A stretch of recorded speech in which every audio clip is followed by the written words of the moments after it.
नमस्कार. आज आपण बुद्धिमांद्य किंवा बुद्धिभ्रंश किंवा डिमेन्शिया ह्याच्याबद्दल थोडं समजून घेणार आहोत. तर साधारण 50-55 झाली ना की डोक्यात काही भलभलते विचार सुरू होतात.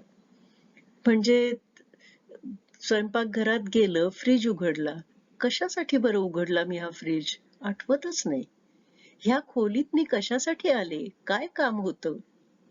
मी सकाळी बँकेत गेले होते तेव्हा माझ्याकडे 5 पासबुक होती. परत आले तेव्हा 4च आहेत. त्या एका पासबुकाचं मी नेमकं काय केलं असेल? काही केल्या ते आठवत नाही. मला विस्मरण तर होत नाहीये ना? ही डिमेन्शियाची सुरुवात तर नाही ना? हा असा विचार डोक्यात सुरू होतो. तो भुंगा गुणगुणायला लागतो. आपण लहानपणी सिंदबादच्या गोष्टी वाचल्या होत्या. त्याच्यात एका बेटावरती सिंदबादच्या मानगुटीवरती एक बलदंड म्हातारा बसला आणि तो काही केल्या उतरेना. सिंदबादला त्याने आपला गुलाम करून टाकलं. तसा हा जो डिमेन्शियाचा विचार असतो तो आपल्या मानगुटीवर बसतो. आपला स्वतंत्र विचार होऊच शकत नाही त्याच्याशिवाय. प्रत्येक गोष्टीत मला डिमेन्शिया तर नाही झालेला, मी आता हे काम कसं करेन? करता करता ते विस्मरण वाढायला लागतं. सगळ्या गोष्टीत गोंधळ सुरू होतो कारण आपला मेंदू त्यात एकाच विचारात गुंतलेला असतो. आणि जसजसा आणखी गोंधळ होतो तसतशी खात्रीच पटत जाते की मला डिमेन्शिया झालेलाच आहे. आणि हा जो मानगुटीवर बसणारा म्हातारा, त्याला कसा उतरवायचा किंवा त्याला मानगुटीवर कसा बसायला द्यायचाच नाही, हे आज आपण बघणार आहोत. आपल्या वयात कुठल्याही हा विचार हे मानगुटीवरून उतरवणं सुरू केलं तरी त्याचा फायदा होतोच. पण ते जितक्या लवकर सुरू करावं तितकं ते अधिक चांगलं. त्या म्हाताऱ्याला टाळायचे प्रयत्न, तो म्हातारा मानगुटीवर कधीही बसू नये म्हणून काय करायचं, ते अगदी लहान वयापासून जर सुरू केलं तर त्याचा खूप फायदा होतो. म्हणून आज जे काय आपण शिकणार आहोत ते आपल्या मुलांना, नातवंडांना त्यांनाही शिकवायचं आहे.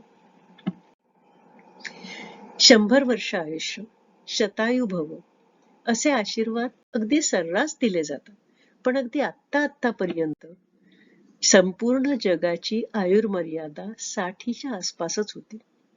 गेल्या काही वर्षातच संतुलित पुरेसा आहार, प्रत्येक आजारावरती योग्य उपचार योग्य वेळी दिला जाणं, यामुळे अवघे पाऊणशे वयमान वाल्या बुजुर्गांची संख्या जगात झपाट्याने वाढलेली आहे. आणि 100 गाठणाऱ्यांची संख्याही कमी नाही. आपला भारतही त्याच्यात मागे नाही. 100 गाठणं सोपं, पण ती निभावणं कठीण. वय वाढत जातं तसतसे अवयव इंद्रिय थकत जातात. मेंदूही त्याला अपवाद नाही. त्यामुळे ही जी जाणती माणसं 100 ओलांडणारी, त्यांच्यात अजाणतेपणाचं प्रमाण वाढत चाललेलं आहे. 100च कशाला, 70-75ला सुद्धा हे अजाणतेपणा वाढत चाललेला आहे. सध्या भारतात बुद्धिभ्रंश झालेले लाखो लोक आहेत आणि पुढच्या 30 वर्षात ती संख्या तिप्पट होणार आहे. बुद्धिभ्रंशाचे अनेक प्रकार असतात. आता हे शेडगे काका, शेडगे आजोबा, शेडग्यांच्या घरात सकाळी घरादाराला जाग येते ती आजोबांच्या अभंगांनी. एक दिवस अभंग घरात घुमलेच नाहीत. आजोबा उठलेच नाहीत. नातवाने जाऊन हळू बळे उठवून बसवलं आणि गरम गरम चहा पाजला तेव्हा थोडी तरतरी आली. पण भ्रमिष्ठासारखेच वागत होते. त्यांना काहीच कळत नव्हतं. म्हणजे चहाचा कप हातातला त्यांनी सरळ हवेतच सोडून दिला. नंतर स्वतःचं नाव काहीतरी भलतंच सांगायला लागले. न्हाणी घरात जायचं म्हणून सरळ पायऱ्या उतरून घराबाहेरच गेले. मग नातवाने सरळ डॉक्टरांच्याकडेच नेलं. डॉक्टरांनी तपासणी केली. आजोबांना स्थळ काळ काही कळत नव्हतं. स्वतःचं नाव बिव काही आठवत नव्हतं. पण तो बुद्धिभ्रंश तात्पुरता असेल असं वाटत होतं. संपूर्ण तपास केल्यावर न्यूमोनियाचं निदान झालं. मग डॉक्टरांनी आठवडाभर घरीच अँटीबायोटिक्स द्यायला सांगितली आणि तशी दिल्यावर आठवड्याभराने आजोबांना पूर्ण बरं वाटलं. पुन्हा एकदा शेडग्यांच्या घराला सकाळची जाग आजोबांच्या अभंगांनी यायला लागली. अशी तात्पुरत्या बुद्धिभ्रंशाची बरीच कारणं असतात. हा आजोबांना झाला तसा न्यूमोनिया, लघवीचं इन्फेक्शन, साधा सर्दी ताप, रक्तातलं साखरेचं, सोडियमचं किंवा थायरॉइडच्या हॉर्मोनचं प्रमाण कमी जास्त होणं, ब किंवा ड जीवनसत्वाची कमतरता, त्यानेही बुद्धिभ्रंश झाल्यासारखं वाटतं. काही औषधांचे दुष्परिणाम असतात, त्यांनी मेंदू सैरभैर होतो. इतकं कशाला, मुलाच्या घरी खोलीला रंग द्यायचाय म्हणून आजोबांना काही दिवस मुलीकडे पाठवलं की आजोबांना काहीही कळेनासं होतं. शिवाय मोतीबिंदू पडलेला असतो डोळ्यात, कमी ऐकू येत असतं. या सगळ्यांनी जगाशी संबंध जरा जरी तुटला तरी बुद्धिभ्रंशाची सूचना मिळायला लागते. आणि त्याच्यावरती वेळच्या वेळी इलाज केले की बरंही वाटतं. बुद्धिभ्रंश पूर्णपणे बरा होऊ शकतो तो, म्हणूनच तर तात्पुरता म्हणतो ना आपण. करोनाच्या काळात काही गडबड झाली, म्हणजे ही म्हातारी माणसं एकटी पडली. म्हणजे कुटुंबात राहत असली तरी सुद्धा त्यांचे रोजचे मित्र येणारे जाणारे ते येईनाचे झाले. जगाशी त्यांचं बाहेर जाणं थांबलं, जगाशी संपर्क तुटला. त्यामुळे आधीच येऊ बघणारं डोकावणारं नैराश्य, औदासिन्य आत आलंच मनात. आणि औदासिन्य आलं की माणूस जगापासून स्वतःला दूर करायला लागतो आणि मग वागण्यात फरक व्हायला लागतात. कशात इंटरेस्टच नाही तर लक्षात कशाला गोष्टी ठेवायच्या, म्हणून विस्मरण सुरू होतं. असं सगळं या करोना काळात झालं. घरातल्या माणसांना कळलं काहीतरी गडबड आहे ते, पण एवढ्यात डॉक्टरांच्या कुठे कुठे जायचं, तिथे त्या ओपीडीत करोना असणार म्हणून डॉक्टरांच्याकडे नेणं लांबणीवर पडलं. जी एकटीच राहत होती त्यांचं कुणाच्या लक्षातही बापड्यांच्या आलं नाही. करोना काळात असे नैराश्याने ग्रासलेले आणि म्हणून बुद्धिभ्रष्ट झालेले लोक बरेच साठले आपल्याकडे. सगळेच बुद्धिभ्रंश तात्पुरते नसतात. ह्या सुनंदा मामी, त्यांचं नाचसुनेचं नाव विसरलेत. त्यांना हल्ली नव्या गोष्टींचा विस्मरण होतच. नवी नावं, नवे पत्ते, नव्या रेसिपीज काही लक्षात राहत नाही. पण जुन्या पद्धतीचं पूर्णावरणाचं जेवण उत्तम जमतं त्यांना. वाण सामानाची यादी सांगताना मामींना कागदाकडे बघावं लागत नाही. आणि मासळीवाली दारात आली की तिच्याशी दरखोरी करताना तर मामींच्या जिभेवर अजूनही सरस्वती नाचते. मामींचं विस्मरण हा त्यांच्या कुटुंबातला काळजीचा नाही, गमतीचा विषय झालेला आहे, विनोदाचा विषय आहे. मामी भाग्यवान आहेत आणि त्यांचे कुटुंबीयही भाग्यवान आहेत. ह्या उपाध्ये काकू गणिताच्या प्रोफेसर होत्या. रिटायरमेंट नंतर नातीला मजेत गणित शिकवायच्या. एक दिवस चौथीतल्या नातीने विचारलेलं गणित आजीला सुटेना. त्याबरोबर त्यांना सरळ न्यूरोलॉजिस्ट कडेच नेलं. न्यूरोलॉजिस्टने काकूंच्या बुद्धीची चाचणी घेतली. म्हणजे काय केलं तर आज तारीख काय, वार काय, वेळ काय, सध्या काय ऋतू चालू आहे, वसंत ऋतू आहे की हिवाळा आहे की पावसाळा आहे, असे प्रश्न विचारले. नंतर आपण कुठे राहतो, तुमच्या घराचं नाव काय, तुमचा पत्ता सांगा, कितव्या मजल्यावर, फ्लॅट नंबर काय, हे स्थळ काळाचं भान जोखणारे प्रश्न यांना 10 मार्क असतात. मग डॉक्टरांनी सांगितलं, मी 3 शब्द तुम्हाला सांगणार आहे. नेहमीचेच शब्द आहेत ते, अगदी साधे, पण ते तुम्ही लक्षात ठेवायचे आणि मी पुन्हा काही वेळाने तुम्हाला ते विचारेन तेव्हा ते मला सांगायचे परत.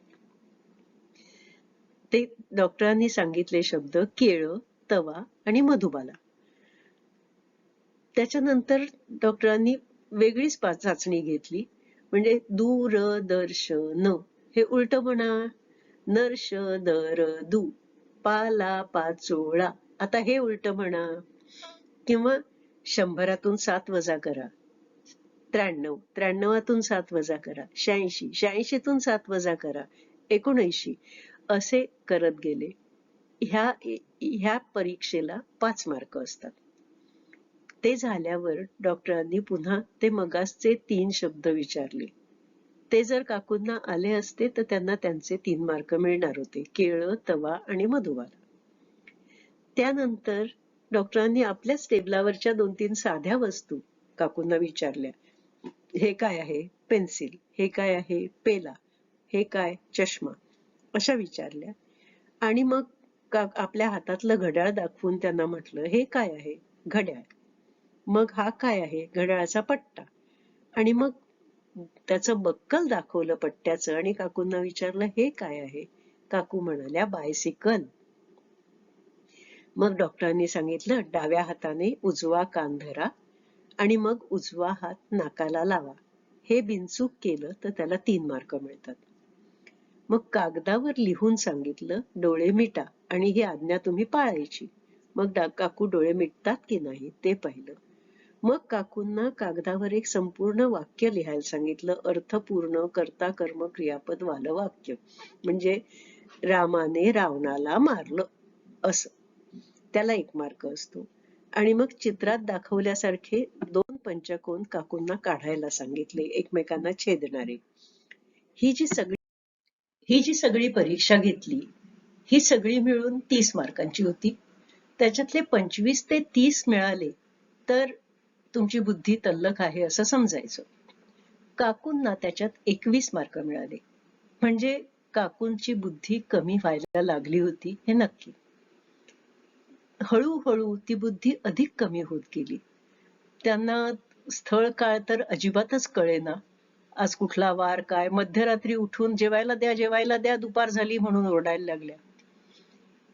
अंगात कुठला कपडा आधी आणि कुठला नंतर घालायचा ह्याच्याबद्दल त्यांचा गोंधळ व्हायला लागला. आधी बोललेलं वाक्य काय बोललो आपण हे विसरायला झाल्यामुळे पुढचं वाक्य त्याच्याशी पूर्णपणे असंबद्ध, विसंगत असं यायला लागलं. 2 माणसांचं जेवण करताना त्यांनी 10 माणसांचा शिधा वापरून हे एवढं थोरलं जेवण करून ठेवलं. आणि नंतर तर त्यांना तवा कुठला आणि कढई कुठली हेही कळेनासं झालं. कुठली वस्तू कुठे ठेवायची, टेलिफोनचा रिसिव्हर टेलिफोनवर ठेवायचा की पाण्याच्या भांड्यात टाकायचा हेही त्यांना कळेना. असं सगळाच गोंधळ व्हायला लागला. आणि म्हणून त्यांना थोडं कळत होतं की आपलं काहीतरी चुकतंय. वाचायला गेल्या, एवढं वाचणाऱ्या काकू, पण त्यांना चिन्हच कळेनाशी झाली. स्वस्तिक म्हणजे काय हे कळत नव्हतं. अक्षर ही सुद्धा चिन्हच ना शेवटी. मग ते पांढऱ्यावरचं काळं काय आहे हे काकूंना काही केल्या कळेना, वाचता येईना. त्यांना मधून चिडाचिड त्याच्यामुळे व्हायला लागली, रडारड व्हायला लागली. त्यांचा MRI केला. हा जो वरती दाखवलेत ना त्या MRIची चित्र आहेत, डावीकडचा आहे तो नॉर्मल मेंदू, भरीव. उजवीकडचा आहे तो अल्झायमर्सचा, बुद्धिमांद्य झालेल्या पेशंट्सचा तसा आहे. काकूंचा तसा होता, चोथा झालेला, पोकळ असा. ह्यामुळे काकूंची चिडाचिड, रडारड सगळं फार व्हायला लागलं. हे सगळं कमी होतं की काय म्हणून काकूंना भेवडावणारे अक्राळ विक्राळ भास व्हायला लागले. त्यांचा गुडघा दुखत होता तो, त्यांना डोळ्यात पडलेल्या मोतीबिंदूमुळे जरा कमी झालेली नजर आणि कानांनी कमी ऐकू येणं, ह्या सगळ्याचं त्या भासात रूपांतर व्हायला लागलं. रात्री बेरात्री त्या घाबरून उठायला लागल्या. त्याच्यासाठी डॉक्टरांनी वेगळं औषध दिलं, त्याचा फायदाही झाला. पण बुद्धिभ्रंश वाढत गेला तो गेलाच. वाढत जाणाऱ्या बहुतेक बुद्धिभ्रंशांची वाटचाल ही साधारण अशीच असते. तशा बुद्धिभ्रंशांची कारणं वेगवेगळी असतात. काही अनुवंशिक असतात आणि ही अनुवंशिक कारणं क्वचित दिसणारी असतात. हंटिंग्टन्स कोरिया किंवा हंटिंग्टन्स डिझीज हे त्यातलं एक. इंग्लंडमधल्या एका घराण्यात सुरू झालेला हा आजार हळूहळू इंग्लंडमध्ये आणि अमेरिकेतही आता फोफावलेला आहे. पण फोफावला म्हटला तरी त्याचं प्रमाण अतिशय कमी आहे. त्याच्यात जोपर्यंत ती माणसं जागी असतात तोपर्यंत ते तक तक थै थै अशी नाचत असतात आणि त्याच्यावरती त्यांचा काहीही कंट्रोल नसतो. पण जर विचारलं काय आहे कसं आहे तर वा वा छानच आहे की, बरं आहे ना तुम्हाला, हो हो उत्तम आहे की मी, असं म्हणजे त्यांना बुद्धिभ्रंश त्याच्या सोबतच झाल्यामुळे त्या नाचाबद्दल त्यांची काहीही तक्रार नसते. 40 वर्षांपूर्वी इंग्लंडमध्ये एक मॅड काव डिझीज आला होता. गायींना वेड लागलं आणि त्यांचं मांस खाणाऱ्या माणसांनाही वेड लागलं. तो बोव्हाईन स्पॉन्जिफॉर्म एन्केफॅलोपॅथी ती ही सुद्धा क्वचितच आढळते, पण त्या काळात ते फार झालं होतं, माजलं होतं. असे आणखी पण क्वचित आढळणारे काही रोग आहेत.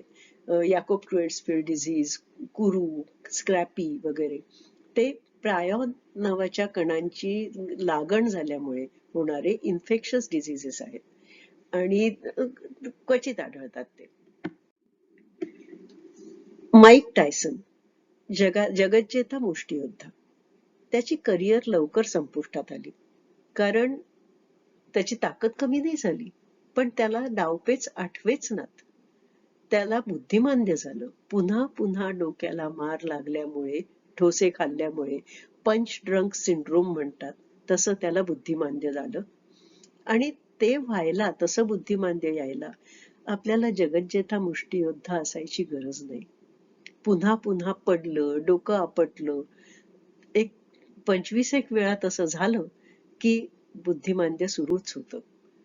तसं होऊ नये म्हणून पडायचं नाही. पडणं हे पाप आहे. ह्या माणसांची आपल्याकडे तर कुटुंबही काळजी घेतं, बुद्धिमांद्य आलेल्या माणसांची. शिवाय समाज देखील, म्हणजे शेजारी पाजारी सगळेच त्यांची काळजी घेतात. काय काकूंना काय पाहिजे, काकूंच्याकडे जरा तेवढं कामाला जाऊन येऊया, असं करतात. पण शिवाय त्यांना कुणी लुबाडू नये, त्यांचे हक्क जपले जावेत, त्यांना कुणी त्यांच्या मनाविरुद्ध सॅनेटोरियम मध्ये डांबू नये म्हणून 4 वर्षांपूर्वी म्हणजे 2017 मध्ये भारत सरकारने नवा मेंटल हेल्थ केअर ऍक्ट केला आहे आणि तो त्यांना जपतो आहे. अशा बुद्धिमांद्य झालेल्या माणसांना मुख्यत्वे 2 प्रकारचे आजार ग्रासतात. त्यातला एक आहे तो आपल्या उपाध्ये काकूंना झाला तो अल्झायमरचा आजार. नॉर्मल मेंदूमध्ये पेशीही स्वच्छ असतात, त्यांच्या भोवतालचा भाग सुद्धा स्वच्छ असतो. त्या डावीकडच्या आहेत तसा. उजवीकडे जे दाखवलंय तो अल्झायमरच्या आजारातला मेंदू.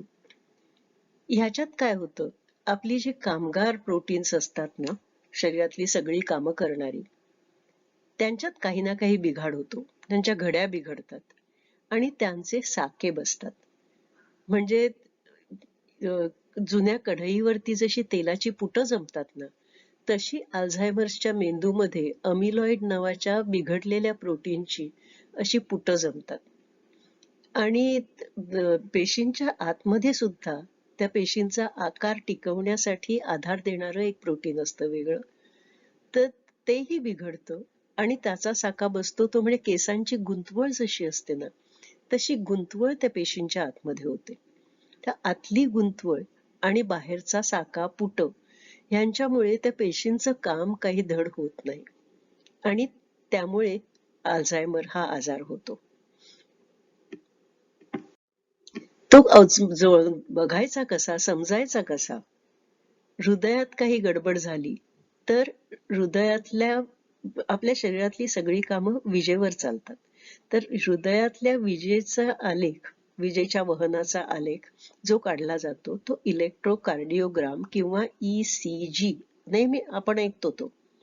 तसाच मेंदूतल्या गडबडीसाठी ते बघण्यासाठी तिथल्या विजेचा आलेख काढला जातो आणि त्याला म्हणतात इलेक्ट्रोएन्केफॅलोग्राम किंवा EEG.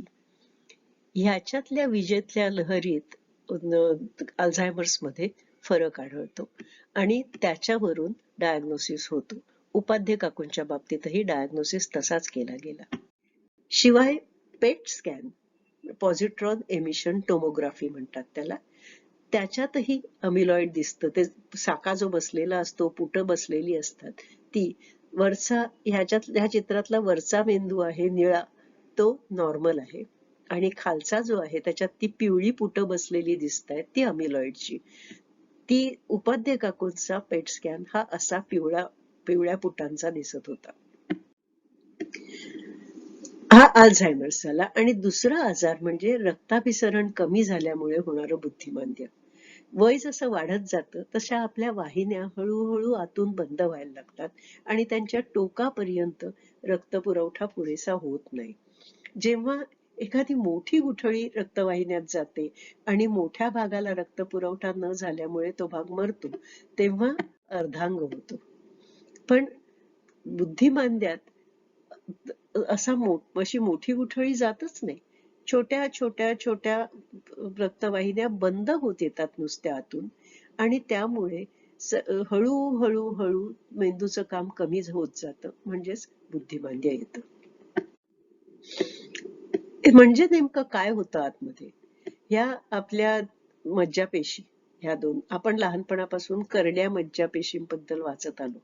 तर ह्या करड्या मज्जापेशी, ही एक ही दुसरी, आणि त्यांच्यामध्ये जातो तो मज्जातंतू, पांढरा मज्जातंतू. मेंदूतला पांढरा भाग हा मज्जातंतूंचा बनलेला असतो. तर एका पेशीत तयार होणारा संदेश हा मज्जातंतूतून विजेच्या रूपात वाहून नेला जातो. दुसऱ्या पेशीकडे पोचल्यानंतर तो त्या पेशीला रसायनांच्या रूपात दिला जातो. पुन्हा त्या पेशीतून तो पुढे दुसऱ्या मज्जातंतूतून विजेच्या रूपात जातो. तर जेव्हा बुद्धिमांद्य सुरू होतं तेव्हा ती जी रसायनं एका मज्जातंतूकडून दुसऱ्या मज्जापेशीकडे संदेश वाहून नेणारी ती रसायनं कमी होतात. ती बाहेरून देता येतात. म्हणजे आता इन्शुलिन कमी पडतं डायबिटीस मध्ये, तेव्हा बाहेरून इन्शुलिन दिलं की काम होतं. पण ह्याच्यात बुद्धिमांद्यात डोनेपेझिल सारख्या औषधांनी ती बाहेरून जर वाढवली तर तेल न घालता वात सारून फक्त ज्योत मोठी केल्यासारखं तसं होतं. म्हणजे ज्योत जळून जाते लवकर, फारसा फायदा होत नाही. आता अल्झायमर वरती एक नवं औषध आलेलं आहे, अदुकानुमॅब ह्या आडनड्या नावाचं. त्याला मान्यताही मिळालेली आहे. पण हे औषध काय करतं, ती बसलेली पुटं खरवडून काढतं, पण नवी पुटं तयार होणं बंद करत नाही. म्हणजे हे जन्मभर घ्यायला लागणार. जन्मभर घ्यायला ह्याची किंमत किती आहे माहितीये? एक वर्षाची किंमत ह्या औषधाची $56,000 म्हणजे 45 लाख रुपये एवढी आहे. जन्मभर घेणं आपण धुपून निघू. दुसरी औषधं आहेत, आता नवी येत आहेत. SAK3 म्हणून जपानी युनिव्हर्सिटीने काढलेलं एक आहे. ते पुटं खरवडतं देखील, नवी पुटं बसण्यापासून वाचवतं देखील, आणि रसायनं कमी होतात ती देखील वाढवतं. पण ते अजून प्रायोगिक स्थितीत आहे, यायला काही वर्ष लागतील. अल्ट्रासाऊंडने ती बसलेली पुटं खरवडून काढता येतात, तेही अजून प्रायोगिक अवस्थेत आहे.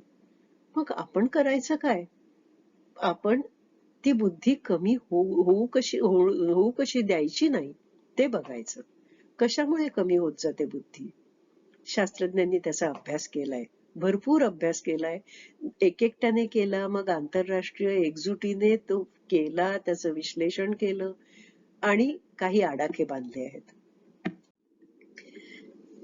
कॉम्प्युटरवरती खेळ खेळत किंवा सिरियल बघत बका काही ना काही हाय फॅट, हाय कॅलरी, साखरेने भरलेले पेय असलं खात पीत राहिलं आणि वजन अव्वाच्या सव्वा वाढवून घेतलं की बुद्धिमांद्य लवकर येतं, हे सिद्ध झालेलं आहे. नुसतं तेवढंच नाही तर तसं बसून खात पीत वजन वाढवत सोबत धूम्रपान आणि मद्यपान केलं तर आणखीनच दोष लवकर निर्माण होतो. मला ब्लड प्रेशर आहे, पण ते काय त्याचं औषध सुरू केलं की ते सततच घ्यायला लागतं. मी नाही ते घेणार. मी ब्लड प्रेशर चेक पण करून घेणार नाही. एकदा कधीतरी डॉक्टरांनी सांगितलं होतं मला आहे ब्लड प्रेशर, औषध घेतलं पाहिजे, पण मी नाही घेणार. असा हट्टीपणा जी माणसं करतात त्यांच्यात बुद्धिमांद्य वाढतं. हो, मला मधुमेह आहे, पण मला गोड खायला फार आवडतं. मग मी काय करतो, ब्लड शुगर चेकच करत नाही. हवं तसं खातो गोड. ह्या माणसांनाही बुद्धिमांद्य लवकर होतं. प्रदूषण, पर्यावरणातलं प्रदूषण बुद्धिमांद्य वाढवायला मदत करतं. जी माणसं तिथे कामच करतात त्यांचा बापड्यांचा नाईलाज असतो. पण ही शहरातली मध्यवर्ती जागा आहे माझी. शेजारी मिल असली तर काय झालं, शेजारी मोठा कारखाना आला म्हणून काय झालं, मी इथून हालणार नाही, असा हट्ट करू नये. आपण स्वच्छ हवेच्या ठिकाणी जमेल तितकं राहायला जावं. यांनी काय होतं पण, ह्या सगळ्या गोष्टी केल्या न केल्या यांनी बुद्धिमांद्य वाढतं कशाला, तेही शास्त्रज्ञांनी पाहिलेलं आहे. फ्री ऑक्सिजन रॅडिकल्स म्हणजे रिकाम टेकडा मोकाट सुटलेला ऑक्सिजन आपल्या शरीरात, त्याची संयुग ऑक्सिजनची आपल्या शरीरात ह्या गोष्टींनी वाढतात. आणि रिकामा न्हावी भिंतीला तुंबड्या लावी, तसा हा रिकामा ऑक्सिजन पेशी, प्रोटीन्स आणि जीन्स ह्या तिघांच्या वरती वाईट परिणाम करतो. म्हणजे आपल्या शरीरातल्या ज्या सगळ्या बनवणाऱ्या पेशी आहेत त्यांच्या कामकाजात बिघाड निर्माण करतो. काम करणारे कामगार जे आपले प्रोटीन्स त्यांना मोडून तोडून त्यांच्या घड्या बिघडवतो. किंवा आपले जीन्स, सगळ्या आयुष्याचा आपला धर्मग्रंथ जो पेशींमध्ये बसलेला आहे त्यांच्यावरती ह्या गोष्टींचा परिणाम होतो आणि म्हणून बुद्धिमांद्य येतं. मग ते थांबवायचं कसं? एकतर ह्या गोष्टी टाळायच्या, पण शिवाय पूरक म्हणून आपला जो आहार आहे ना भारतीय, त्याच्यात अनेक रंगीत भाज्या, हिरव्या पालेभाज्या असतात. त्यांच्यात फ्लॅव्हनॉइड्स नावाची उपकारक द्रव्य असतात. ती त्या रिकामटेकड्या ऑक्सिजनला कमी करतात. तिळेल तेल किंवा गोड तेल, ऑलिव्ह ऑइल सुद्धा, पण एकट्या ऑलिव्ह ऑइलला सोनं लागलेलं नाही. यांच्यात फ्लॅव्हनॉइड, याच्यात पॉलिफेनॉल्स नावाची उपकारक द्रव्य असतात. त्यांनी देखील हा ऑक्सिजन ताळ्यावर राहतो. आणि नुसतं तिळेल आणि गोड तेल नाही, करडईचं तेल, सनफ्लॉवर तेल, सगळ्यांनी तो फायदा मिळतो. काळ्या पाठीचे मासे, त्यांच्यात ओमेगा 3 फॅटी ऍसिड्स असतात आणि ती देखील त्या रिकामटेकड्या ऑक्सिजनशी लढायला आपल्याला मदत करतात. असडी धान्य, हातसडीची धान्य यांनी सुद्धा तो फायदा मिळतो. आपली बुद्धी जितकी आपण जास्त वापरावी तेवढा फायदा होतो. म्हणजे आता वयापरत्वे बुद्धी कमी होत जाणारच, कुठल्याही अवयवाचं काम कमी होत जाणार. त्यामुळे 70 नंतर मेंदू 70% काम करतो समजू. म्हणजे हा 25 वर्षाचा मुलगा आहे, त्याचा मेंदू 100% काम करू शकतो. पण तो टीव्ही पुढे बसणार, कॉर्नफ्लेक्स काही ना काही अरबट सरबट खाणार, दारू पिणार आणि आपली बुद्धी 100%तली फक्त 25%च वापरणार. आकडा काय झाला? 25. महर्षी कर्वे 100व्या वर्षी त्यांच्याकडे असेल 70% 60% मूळच्या बुद्धीची राहिलेली, पण ती जर त्यांनी 60चे 60% वापरली पूर्ण, तर त्यांच्याकडे आकडा काय झाला? 60. म्हणजे 25 मोठा की 60 मोठा? आपण जर आपली बुद्धी आहे तेवढी संपूर्ण वापरली तर 100ला सुद्धा आपण 25 पेक्षा अधिक तल्लख राहू शकतो. झोप अत्यंत महत्वाची बुद्धीच्या दृष्टीने. काय होतं, दिवसाभरात आपण जे अनुभव घेत असतो, ज्या आठवणी आपल्या डोक्यात तयार होतात, त्यांची संध्याकाळपर्यंत अडगळ होते डोक्यात, इथे तिथे तिथे सगळीकडे.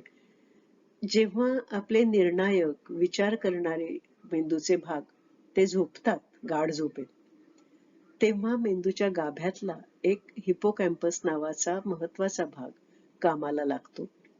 तो ही अडगळ दूर करतो. म्हणजे कचरा ठरतील असे अनुभव त्यांचा निचरा करायचा.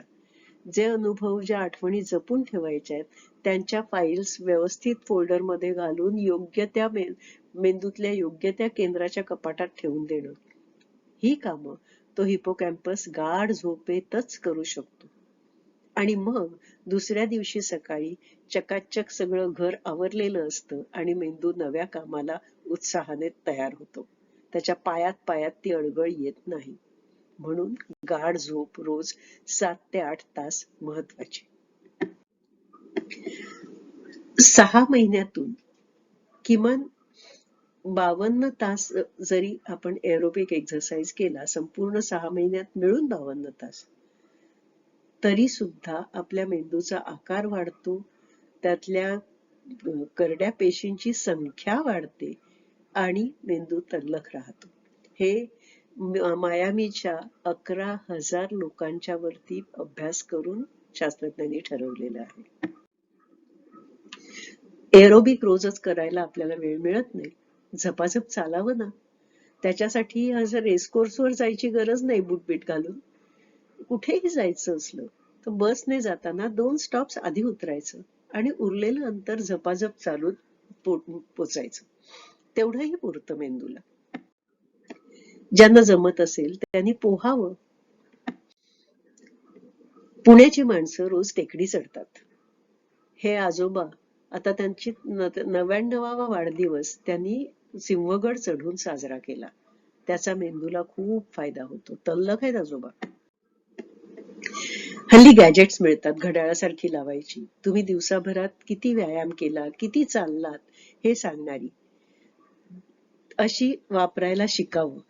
नुसतं ते शिकण्यानेही फायदा होतोच आणि तो व्यायाम तसा केल्याने अधिक फायदा होतो. आमच्या लहानपणी म्हणजे आम्ही जेव्हा मेडिकल कॉलेजात शिकत होतो तेव्हा सगळ्यांची अशी ठाम समजूत होती की आपण जन्माला येताना मेंदूच्या ज्या पेशी बरोबर घेऊन जन्माला येतो तेवढ्याच आपल्याला जन्मभराला पुरतात. म्हणजे कधी आजारपणामुळे किंवा म्हातारपणामुळे त्या पेशी काही कमी झाल्या तर जे काही उरेल त्याच्यात भागवावं लागतं. आता नवी प्रतिमा तंत्र आलेली आहेत. MRI, FMRI, CT स्कॅन, पेट स्कॅन, ट्रॅक्टोग्राफी.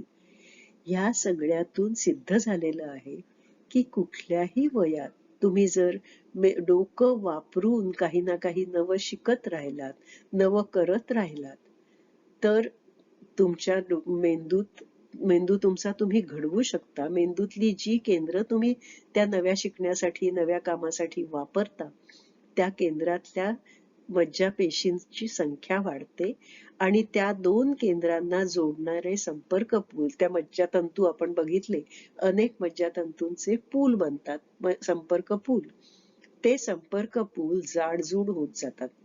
कुठल्याही वयात आपण आपला मेंदू शिल्पकारासारखा घडवू शकतो.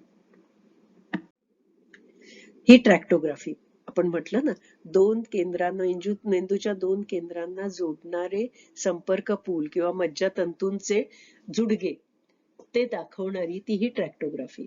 ह्याच्यात एकाच मेंदूच्या एका अर्धगोलाचाच संपर्क पूल दाखवलेले आहेत. कुठलंही काम करताना, रोजची कामं करताना अर्धगोलातल्या अर्धगोलात सुद्धा भरपूर दळणवळण चालतं. आणि हे 2 अर्धगोलांना जोडणारे तंतू, संपर्क पूल, हे कधी काम करतात? आपण एखादं कठीण गणित सोडवायला लागलो किंवा एखादी मोठी समस्या घरातली साधी किंवा काहीतरी 100 माणसं जेवायला यायची आहेत आणि गृहिणीने त्यांच्यासाठी पूर्णावरणाचं जेवण करायचं ठरवलं तर शिधा किती लागणार, कसं कुठल्या वेळी काय करायचं, वेळाचं योजन कसं करायचं, हे सगळं जेव्हा ती ठरवत असते तेव्हा तिच्या दोन्ही अर्धगोलांमध्ये दळणवळण जोरात सुरू असतं. तसं एखादा वक्ता जेव्हा भाषण देत असतो किंवा जयंत नारळीकर एखादा नवा शोध लावत असतात, किशोरीताई आमोणकर रागांची चाकोरी सोडून नवच संगीत तयार करत असतात, त्या सगळ्या माणसांच्या डोक्यात हे 2 भागातलं दळणवळण अतिशय जोरात चालू असतं. पण आपल्यातही ते 2 भागातलं दळणवळण, मी म्हटलं तसं पूर्णावरणाचं जेवण करणाऱ्या गृहिणीत किंवा नुसतं ऑफिसमध्ये 4 माणसांना हाताखालच्या व्यवस्थित कामाला लावून वरचा बॉस येणार आहे त्याच्या आधी एक मोठं काम करून ठेवायचं आहे, असं करणाऱ्या माणसालाही हे दळणवळण अत्यंत महत्वाचं असतं. आणि आपल्या प्रत्येक गोष्टीत आपण काय बघायचं तर पंचेंद्रियांकडून जे संदेश आत येतात त्यांचा मेंदूतल्या जास्तीत जास्त केंद्रांशी संपर्क कसा साधला जाईल, दळणवळण कसं साधलं जाईल, हे जर आपण पाहत राहिलो तर आपली बुद्धी तल्लख राहायला मदत होते. असे व्यायाम असतात म्हणजे स्नायूंना शरीराला व्यायाम देणारे जे असतात त्यांना एरोबिक्स म्हणतात. आणि शास्त्रज्ञांनी मेंदूला व्यायाम द्यायला जे शोधून काढलेले आहेत त्यांना न्यूरोबिक्स म्हणतात. हे न्यूरोबिक्स काय असतात? हे आता 9 अक्षरं आहेत. या 9 अक्षरातून 40-50 शब्द तयार करता येतात. अगदी ओळखीचे रोजचे, पण ते 40-50 तयार करता येतात. त्याच्यासाठी डोकं चालवावं लागतं. किंवा हे आता शब्द आहेत ते वाचायचे कसे? ह्या येलो नाही वाचायचा, ज्याच्यात ज्या रंगात लिहिलंय तो green, yellow, blue, red, purple, black असं वाचायचं. ह्याने मेंदूला व्यायाम होतो. व्हॉट्सअप वरती असली गणिती कोडी कितीतरी येतात, ती हट्टाने सोडवायची, फायदा होतो. न्यूरो रेसर म्हणून एक कॉम्प्युटर गेम्सची मालिकाच आहे. ती जर सोडवली तर म्हणे बुद्धी वाढते. मग आता ते महागडे खेळ घेऊन ती खेळणी त्यांच्याशीच खेळत बसायचं आणि आपली बुद्धी वाढवायची, त्यापेक्षा रोजच्या जगण्यात असं काही नाही का की ज्याने आपली बुद्धी वाढेल? सहज रोज करता येणारे उपाय हवेत बुद्धी वाढवायला, आणि तसे उपाय आहेत. माणूस कळप सोडून समाजात राहायला लागला तेव्हा समाजातल्या वेगवेगळ्या स्तरातल्या माणसांशी त्याला जुळवून घ्यायला लागलं.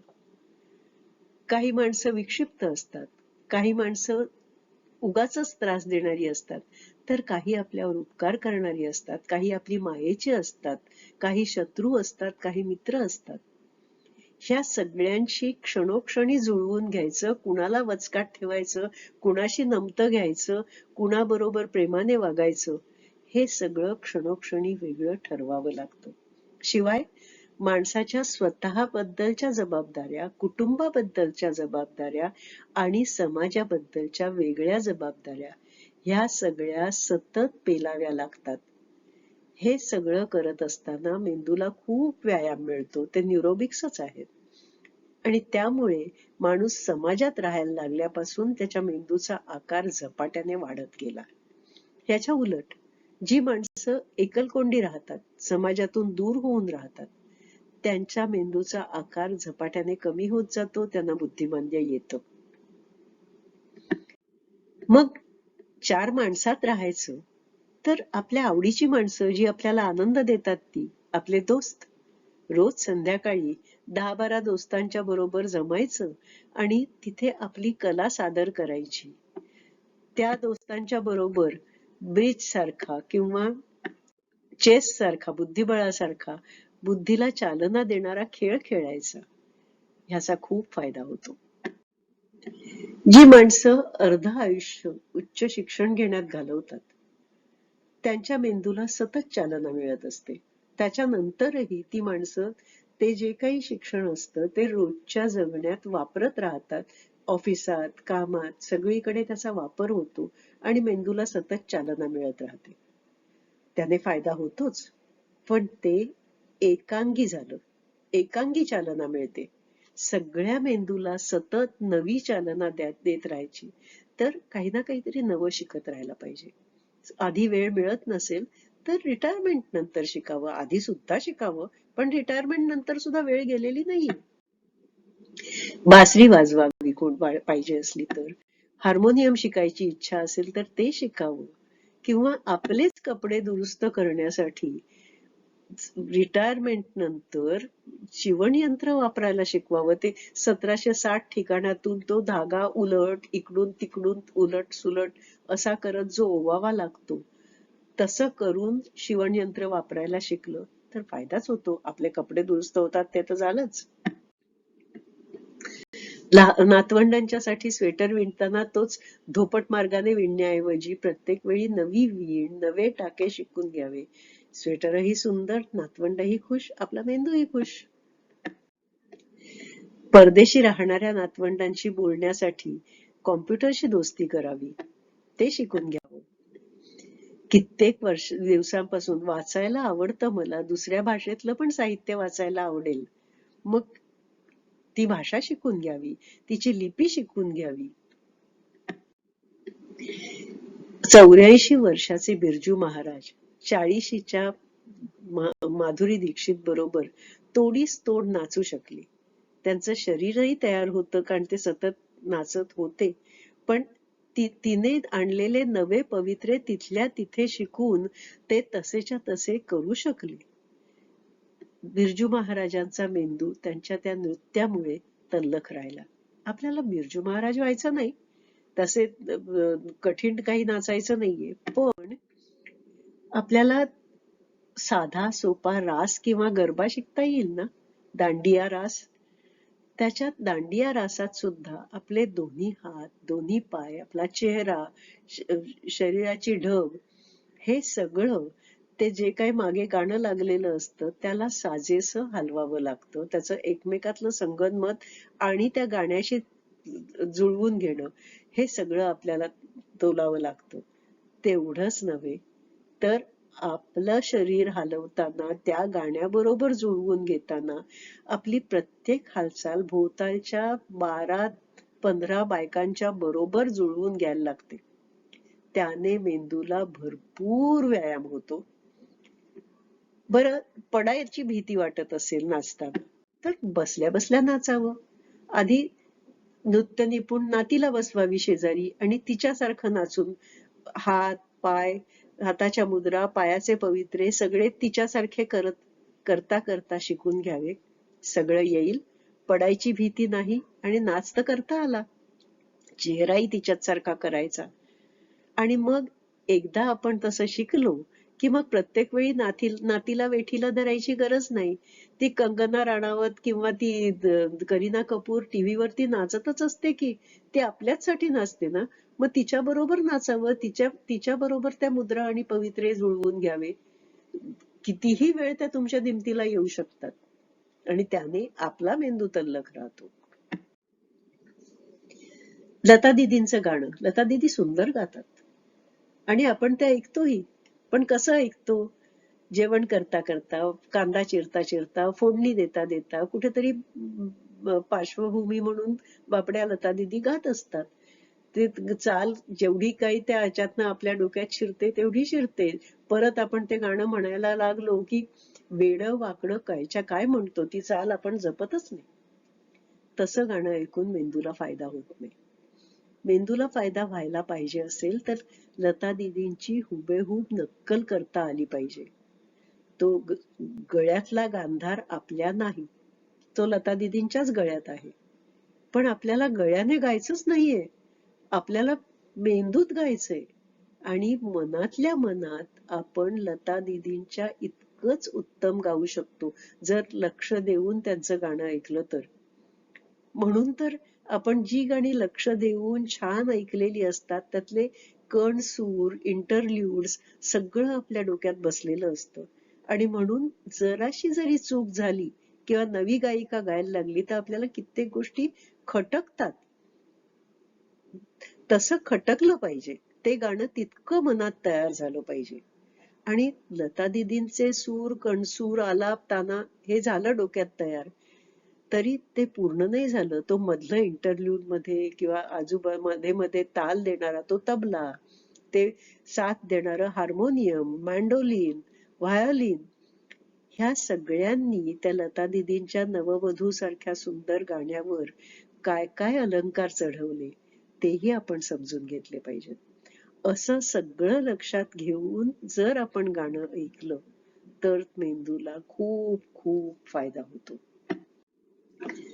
लक्ष्मीकांत प्यारेलाल मधले प्यारेलाल जाणकार होतेच. ते त्यांच्याकडे 150 वादकांचा ताफा होता.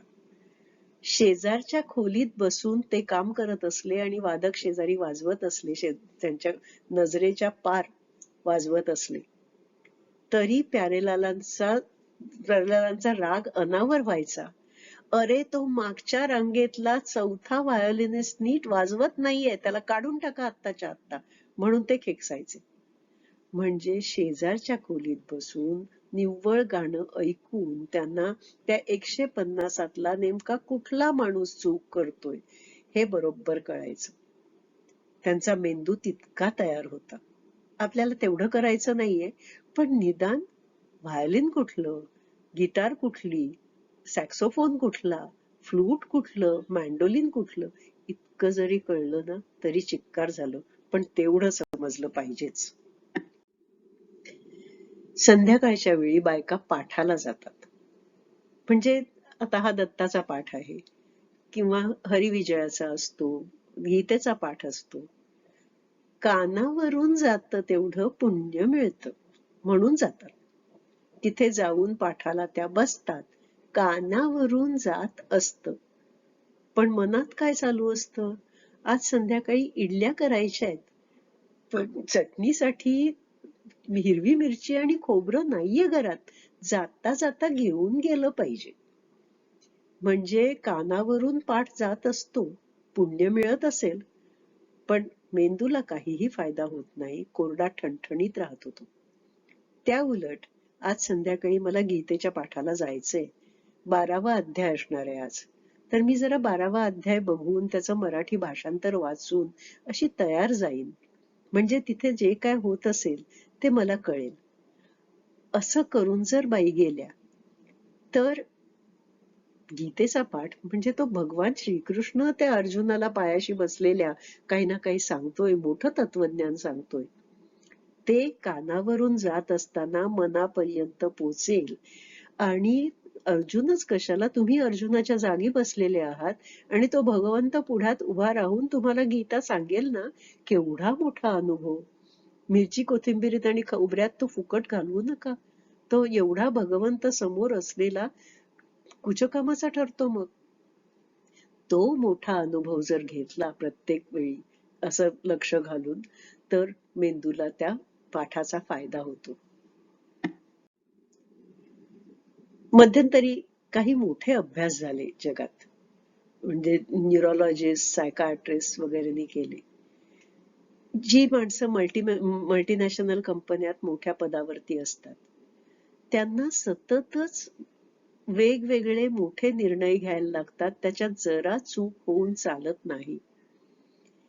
त्यामुळे ती माणसं सतत तणावाखाली असतात आणि त्याचा त्यांच्या बुद्धीवर, त्यांच्या निर्णयांवर वाईट परिणाम व्हायला लागतो. म्हणजे ते बुद्धिमांद्यच एक प्रकारचं त्यांना येतं.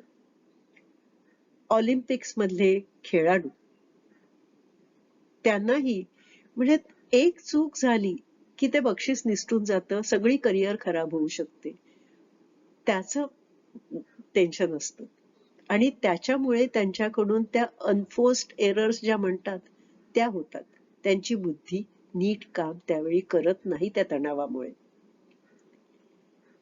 एकटी घरी राहणारी माणसं, नैराश्य येतं त्यांना, औदासिन्य येतं आणि त्यामुळे त्यांच्या वागण्यावरती वगैरे त्याचा परिणाम व्हायला लागतो आणि त्यांना बुद्धिमांद्य त्या नैराश्यामुळे येतं. अशा 3 गटांचा मोठा अभ्यास झाला, वेगवेगळ्या युनिव्हर्सिटीजनी केला. म्हणजे हार्वर्ड, विस्कॉन्सिन मॅडिसन, जर्मनीची मॅक्स प्लांक, अशा जगातल्या मोठमोठ्या युनिव्हर्सिटीजनी आधी एकट्यानी तो अभ्यास केला.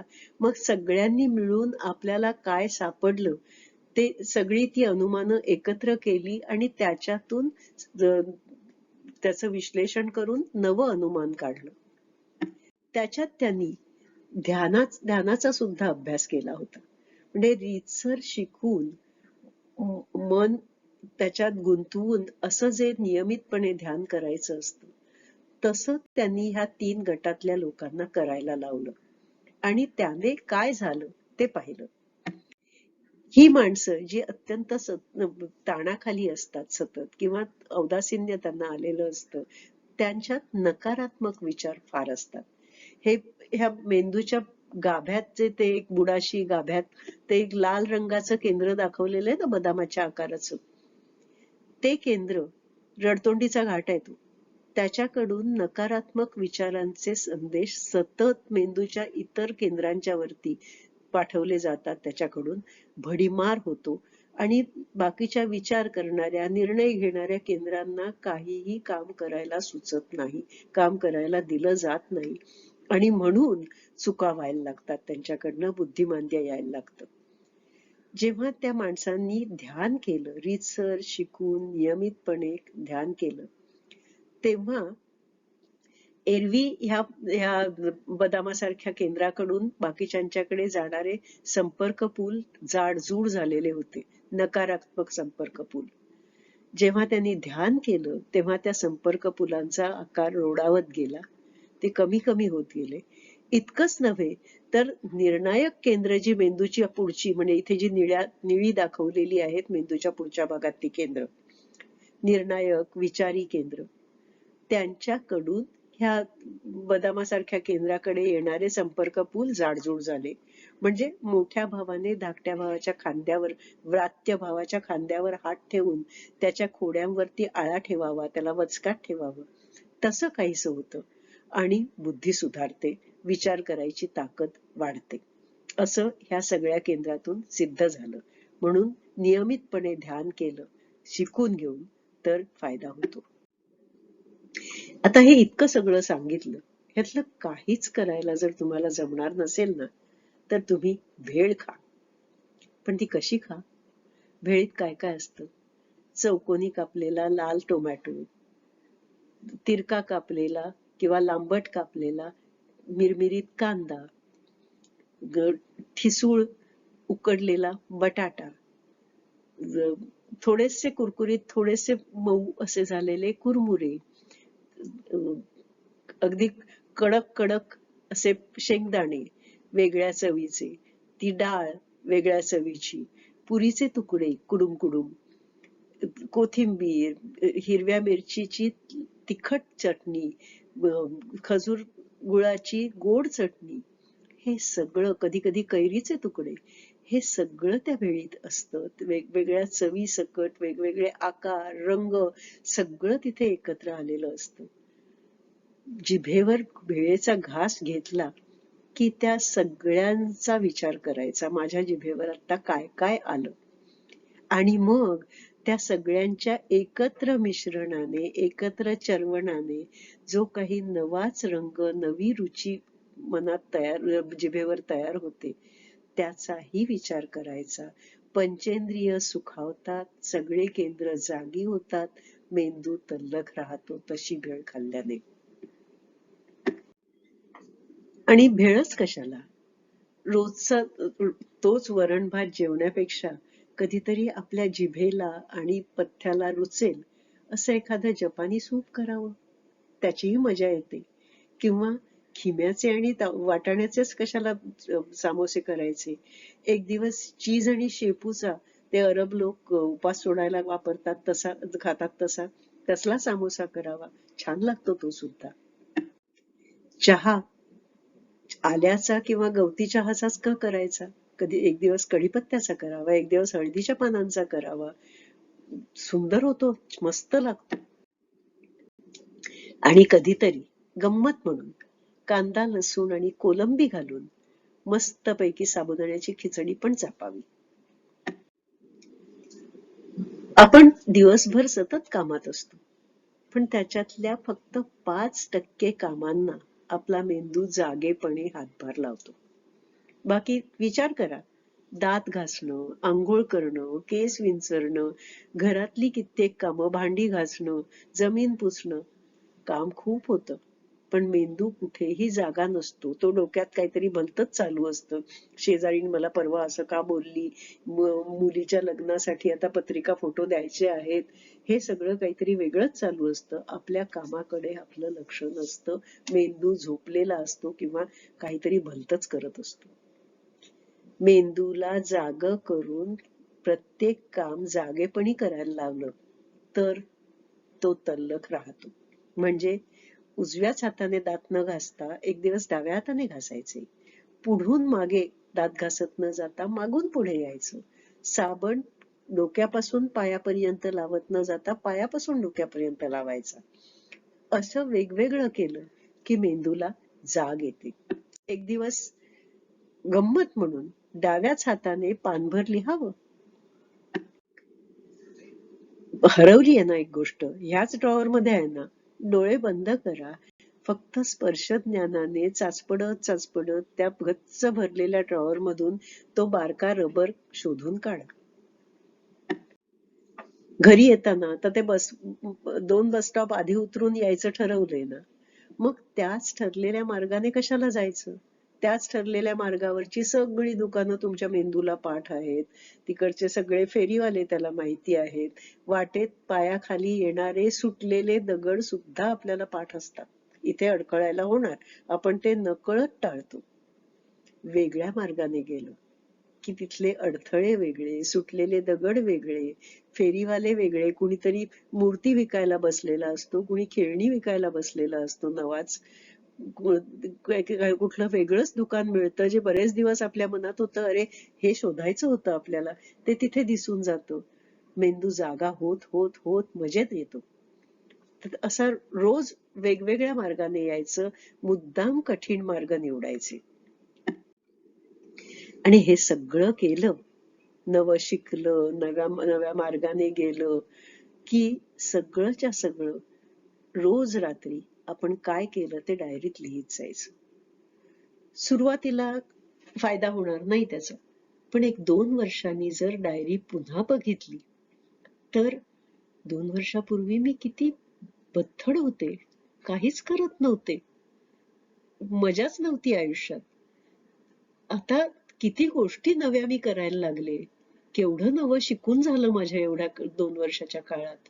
माझा मेंदू तल्लख झालाय, मला बारीक बारीक गोष्टी पटकन कळतायत, कुठे चुका होत नाहीयेत माझ्या, फार चुका कमी व्हायला लागल्या माझ्या.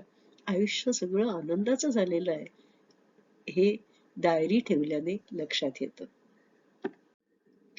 आणि हा फायदा आपल्याला झाला तो आपल्याचकडे नाही ठेवायचा, आपल्या लाडक्या मैत्रिणीला पण ते सगळं शिकवायचं. कित्येक गोष्टी ज्या आपण नवीन रेसिपी शिकलेले असू किंवा नवीन भाषा शिकलेली असू, मैत्रिणीला शिकवायला लागलं की आपल्या मेंदूत त्या नव्या शिकण्यात जे काही अंधारे कोपरे राहिलेले असतात ते सांगता सांगता उजळून निघतात. अरे हे माझ्या लक्षातच आलं नव्हतं, हा इथे उजेड पडला. असं करत तो डोक्यात प्रकाश खरोखरच पडत जातो आणि आपलं ज्ञान पक्क होतं, मैत्रिणीलाही नवं ज्ञान मिळतं. दिसा माझी काहीतरी ते शिकावे, प्रसंगी अखंडित शिकवीत जावे, हा बुद्धी तल्लख राखण्याचा गुरुमंत्र आहे. आणि हे कुठल्याही वयात केलं तरी फायदा होतोच. आपण बघितलं, मेंदू सतत आपण घडवत राहू शकतो शिल्पासारखा. पण जर ते लहान वयातच सुरू केलं, आपल्या नातवंडांच्या वयात, मुलांच्या वयात सुरू केलं, तर त्याचा अधिक फायदा होईल. म्हणजे इन्व्हेस्टमेंटवाले सांगतात ना, लवकर इन्व्हेस्ट करायला सुरुवात करा, म्हणजे म्हातारपणापर्यंत तुमची पुंजी खूप जमेल. आणि ही पुंजी कुठल्या परक्या बँकेत किंवा म्युच्युअल फंडात जमणार नाहीये, आपल्या स्वतःच्या मेंदूत जमणार आहे. मग का नाही लवकर सुरुवात करायची, का नाही याचा फायदा आपल्या नातवंडांना, मुलांना द्यायचा? त्यांच्यापासून त्यांना सुरुवात करायला सांगा. पण केव्हाही इन्व्हेस्टमेंट सुरू केली तरी तिचा फायदा होतोच. आणि असं आपण करत राहिलो तर तो डिमेन्शियाचा म्हातारा आपल्या मानगुटीवरती चढणारच कसा? तो पळूनच जाईल आपल्यापासून दूर. महर्षी कर्वे 100व्या वर्षी गायचे, अंतरीचा ज्ञानदीप मालवू नको रे. आपण जर आपल्या अंतरीच्या ज्ञानदीपात सतत नवं शिकण्याचा, आनंदाचा, नव्या अनुभवांचा, नव्याच खाण्यापिण्याचा असा स्नेहाचा चमचा चमचा घालत राहिलो तर तो अंतरीचा ज्ञानदीप 100व्या वर्षी सुद्धा उत्तम तेवत राहील. आणि आपली ती सांजकाळ आयुष्याची संध्याकाळ नैराश्याने, बुद्धिमांद्याने, औदासिन्याने झाकोळून न जाता ती लखलखीत सुवर्ण संध्या होऊन, कांचन संध्या होऊन उजळून निघेल. धन्यवाद.